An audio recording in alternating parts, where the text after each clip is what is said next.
scary movie marathon. Bring a VHS from home so we can put her on the big screen, only with the big screens. Better pop some popcorn and don't forget my Raisinets. If we party all night, we'll be dead by dawn.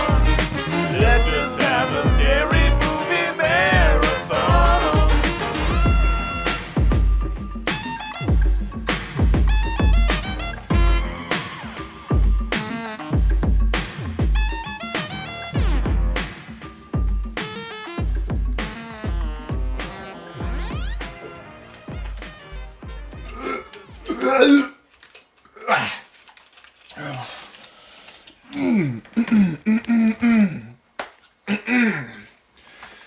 Happy Halloween, as they say, because that is, of course, what day it is. It is Halloween, Halloween Day, and this is going up on October 31st, the day of, and we're filming it on Halloween, so we're really in the spirit right now.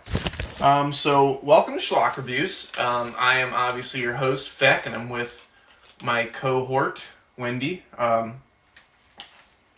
As you know, fan of the show, friend of the show, etc. And she's here, not because I couldn't get other guests. I could have. But anyway, so yeah, I have a costume on because it is Halloween. Obviously, Wendy did not dress up for some reason. I told her to. She did not do it. But I dressed up. I'm every character from the Blair Witch Project, 1999. You know, funny fact about Blair Witch Project, it came out, actually, this is, you might find this interesting, came out the same year as The Matrix, a popular movie, Keanu Reeves. Anyhow, I'm talking about Bad Ben 7, The Haunted Highway. Now, this hasn't hit Amazon Prime yet. Depending on when you're watching this, it might be up. But I watched it on a Facebook live stream. I don't know if you can see this little screen. I watched it on a Facebook live stream with the director, Nigel, who is a amazing sort of an auteur figure. And this movie, I gotta say, you know, I've watched every film, the 6 films that lead up to this. I've seen the making of, half-hour little documentary. I've seen the animated series, Tom Riley, Paranormal Investigator. And you know what I gotta say, this might be the best one yet. I know Wendy was saying that when we were watching it. She was chuckling and shorting throughout the whole thing, and I was too. This is a funny movie. You know, Bad Ben, it kind of started with this guy, Nigel, and I am 3 weeks sober, so I'm only drinking water today. Only drinking water.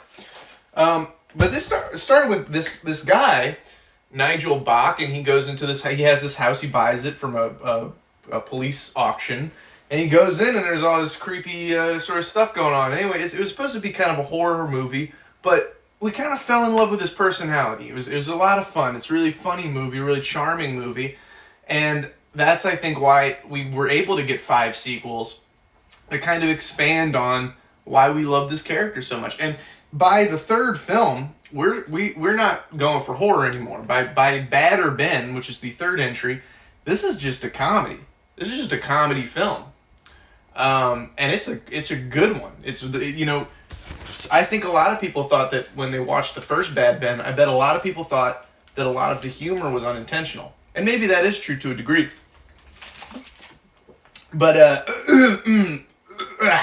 but I gotta say, when you get to Bad Ben, you think, oh, okay, so this isn't unintentional at all. This guy's actually extremely funny, and he's working with improv comedians in that one. And then from then on, you're just on a ride. Bad Ben 4 is kind of the experimental one where you kind of go through all this time loop stuff.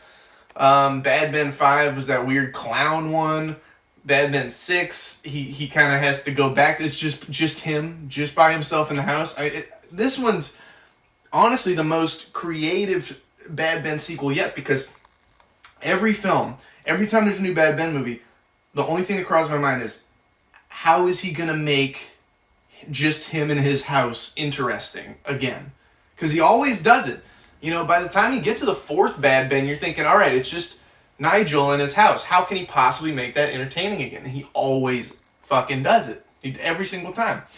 And this one's interesting, and it's the most inventive one, as I said, because he doesn't go to the house for most of the film. The house hardly is a backdrop. It's like there for only a few scenes, and then the rest of it is just him in his car, kind of like an Uber driver. It was a drop you off driver, I believe.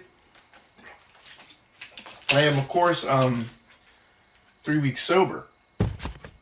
I was talking to Nigel after it. Nigel mentioned that the guy who's doing the voice for the GPS in the car is the guy who does Jeff on Craig Ferguson's show, which is really interesting. And he does like a Kevin Spacey impression, and he does a Jeff Goldblum impression, and he ends up settling on Morgan Freeman. That was funny. Though honestly, this movie's just as quotable as the other ones, and the other ones are really quotable because of just Nigel's fucking personality. Because even in the first one, when he wasn't going for a comedy, he's just like these ghosts are just fucking him up. They're fucking his house up, and he's just like, he doesn't give a shit. He just wants to go to sleep, and I respect that. This movie's kind of wild. It's kind of all over the place in a good way, because it was one of those movies where by this point in the Nigel Bach Bad Ben canon, you kind of don't care about plot so much as you care about just watching Tom Riley. And so you're watching Bad Ben 7, and he's just picking up people, taking them all to the house, and that's already interesting because it kind of sets the pieces, like what's going on here. And what I like is that nothing gets expounded on 100%. Like, there's vampires. You know that. You see it. But you don't get like a full explanation of what's really going on there. And there's a whole clown thing that you don't really get full explanation. Like, because you get explanations, but you don't get like the full picture. And I honestly think that's for the better, because it's more entertaining just seeing it from Nigel's perspective. Nigel wouldn't get the full explanation. He was just caught in the middle of everything.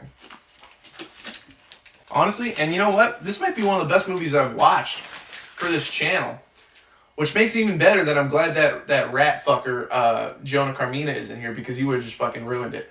And you know what? My sponsor, who I tossed, because he wasn't doing nothing. He wasn't doing jack. He was just bleeding me dry. He's gone. Glad he wasn't here. He doesn't even fucking like Schlock movies. He was just kind of playing along. And I don't even want to talk about Ian. But anyhow, yeah, I've seen a lot of worse movies, and I gotta say I haven't seen that many better movies. This is a great movie. So I would say Bad Ben, Badder Ben, Haunted Highway, and those two are debatable. Then I would put The Way In, then Mandela Effect, and these are all great movies. Like Mandela Effect is still a 4 out of 5, easily. So is Way In. And then under that we get Crescent Moon Clown. Doesn't have enough Nigel. If it had more Nigel, it would be great. When Nigel shows up, it's amazing. And then at the bottom, Steelmanville Road, the second one, because there's like no Nigel in it. He's in like one scene. Honestly, I'm not crazy about that one. I think I like it less every time I see it. That's not a stab at Nigel. Actually, it's a commendation, because even though he directed it, it's just seeing him is really part of what makes it so fun. Because you can make the dumbest movie. He really could make the dumbest movie, but if he's the main character and he's just doing his normal quipping and whatnot, you're just in. It doesn't matter. And so I feel like Stillmanville Road wasn't any better or worse written than the other ones, but Nigel's just not in it. So I don't give a shit. And the actors weren't that good. So that was my issue. Yeah, no, this is a great film. I love this movie. I honestly just have nothing bad to say about it. It was really funny. I'm loving that Nigel's keeping these going, because these are all great, and I hope he keeps doing these forever, because I'm loving it. I hope he makes like 100 of these. I would watch it. I would watch them all. They're all great. So yeah, Bad Ben 7, The Haunted Highway. Honestly though, and now I'm thinking about it, it's called Bad Ben 7. Ben is not relevant to this film at all. By this point, you're just like, the lore of it doesn't really matter. You're just kind of invested in Tom Riley.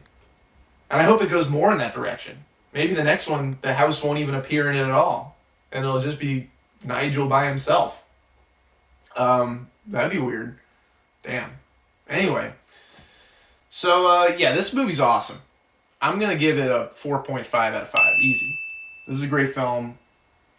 Damn. I mean, honestly, it's just awesome. It's great. I recommend this one highly. When it's up on Prime, go check it out. But don't check it out until you've seen the first 6. And you're going to want to see those first 6 because they're all very good movies. Wendy, what are you thinking? Wow. Okay. Absolutely. No, that's great. Well, it looks like we're both pretty much in agreement here then. My Schlock clock is hitting at a 4.5 here. Maybe, yeah, a 4.5. This is a Schlocky film, but in a great way. Yeah, that's it. This is a good movie. Go check this one out. Show support to Nigel. Go be a patron. Go to I think he has a Patreon or he has a GoFundMe. He's got some kind of patron thing going on. So go check it out because he deserves it, and he's an underground filmmaker. He's doing things his way. He's doing things not by the books. He's doing it however he can. DIY. You gotta respect that. You gotta respect it. And to give me money as well. I actually did just get the eviction notice today. I will be evicted from my home. So by the end of the week, I'm looking at homelessness, which I'm not scared about. Because I've been homeless before, and I know Wendy's been homeless before, so we're going to manage fine. And I'm still going to keep the reviews coming, whenever I can. No, not whenever I can. I mean, I'm going to keep them coming consistently because it's a passion of mine, and it doesn't matter if I'm on the street. It doesn't matter. And my neurological problem has been a lot better. I've been able to speak coherent sentences a lot better. I know a lot of you were worried about that. I was kind of becoming a blubbering, kind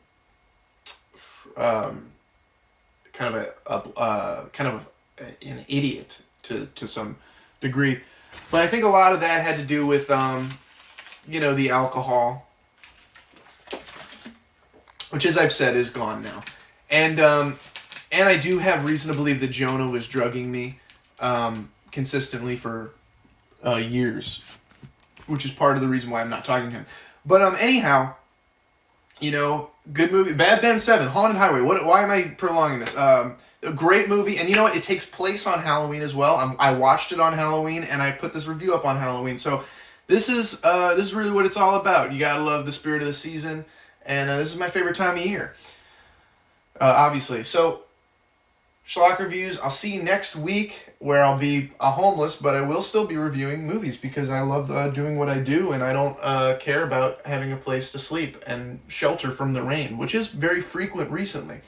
Okay, thank you. It's a scary movie marathon. It's a scary